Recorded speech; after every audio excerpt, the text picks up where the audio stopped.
अस्सलाम वालेकुम वीवर्स। अल्लाहुम्मा सल्ली अला मुहम्मदिन व आले मुहम्मद।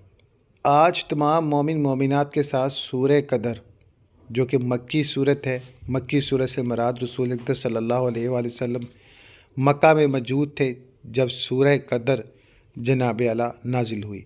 आज इस वीडियो के ज़रिए तर्जमा शेयर करना चाहूँगा तमाम मोमिन मोमिनात के साथ, ताकि कुरान को तर्जमे के साथ पढ़ा, समझा और इसको सीखा जा सके।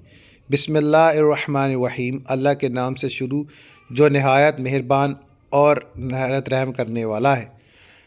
बेशक हमने इस कुरान को शब कदर में उतारा, और आप क्या समझते हैं कि शब कदर क्या है? शब कदर फ़जीलत व बरकत, अजर और सवाब में हज़ारों महीने से बेहतर है। इस रात में फ़रिश्ते और रूहुल अमीन यानी जिब्राइल अपने रब के हुक्म से खैर व बरकत के हर अमर के साथ उतरते हैं।